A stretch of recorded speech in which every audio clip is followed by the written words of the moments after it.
All right, we're discussing You Are My Brother. It's a great book by Judith Knotts. We'll put links there. You can get a copy of that. And some of the things that I found incredible is the life lessons that she put together as she penned these 700-word articles for a newspaper, and now she's put them together into this collection. And it's not often, Judy, that I can read a story about an umbrella and come away with a preaching lesson that I preach on about sharing.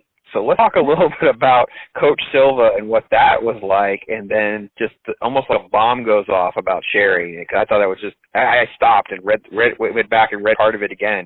So boom, that was so powerful stuff. Thanks. It was a fun night. It started off as a fun night and ended up being quite a night of an epiphany. As I say, I worked in a school at that time, and two of the physical education department people said, "We'd like to go out with you tonight." And I said, "Terrific." And I've been doing this by myself for a long time. So what we did was we took, if you have any kids have ever been in the school at holiday time, there's always lots of food. And the kitchen staff packaged it all up for me, knowing I was going to take it out in the streets. And the back of my idle truck, was just filled to the brim with all kinds of food. And Coach Silva and another coach went with me on the street. We just had the best time. We were definitely in a party holiday mood. And the first stop we made was to a friend of mine who lived in an alley. And I had known him before he lived in an alley. He lived on a bench, literally. But now he lived in an alley. He lived in a little cardboard box.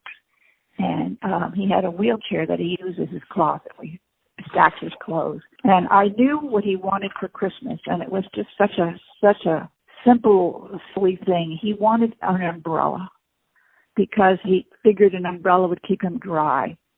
So I worked at a school that had a lot of families who lived well, and I went to this one man I knew he was a golfer, and I said, "Could you get me an old golf umbrella, something that's not important to you?" And he said, "Sure." So he gave me a golf umbrella, which I thought was really fabulous because it was not one of those little carry ones and tuck in your purse. This was one that really could shelter somebody from a storm. So I had it in the back of the truck, and when I saw him, I said, "Oh, I've got your umbrella," and I opened it up and handed it to him, and truly it covered, he was a big guy, but it covered him, and it covered his wheelchair, it covered his cardboard box. And he just smiled like it was the best gift in the whole world. And I smiled too, because I thought, hooray, he's got what he wants for Christmas. And he was so delighted that I remembered specifically what he wanted. So I offered him a few other things. "Would you like a tarp? Would you need any food?" He said, "No, I'm great. You give whatever you have to other people. I have my gift. Thank you so much." We backed out of the alley where he lived, and I looked in my rearview mirror, and there was my colleague, Coach Silva, a former soccer player, professional soccer player, big, healthy, talented guy, and he was crying. And I said, "Are you okay?" He said, "He's teaching us how to live. He's teaching us, this man who lives in a cardboard box is teaching us how to live. He's teaching us how to share."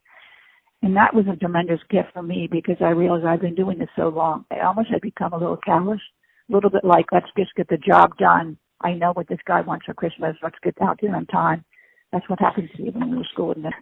And here it was Coach Silva teaching me a lot about how dramatic this was, that my friend was teaching us about sharing. So it was a powerful night. Well, did Coach Silva, how did he respond? Assuming you spoke to him and talked about writing the article for the paper and putting it in a book and that kind of thing. I mean, you saw a relationship there. And how does that work in his life now, knowing this is kind of part of his legacy? I don't know Brandon. I worked with him for many more years. He knew the article was in the book. The first was in the paper, then it was in the book. He has a big heart, and I obviously it must have affected him and his family. He had a young child at that point. But to see a grown man who's, an athlete, just sort of break down, it touched him, of course, in the moment, and it touched me. And I was like, oh my goodness, what have I become? A little bit aided in what I'm doing. So it was a night where all of us were affected by an umbrella. By an umbrella.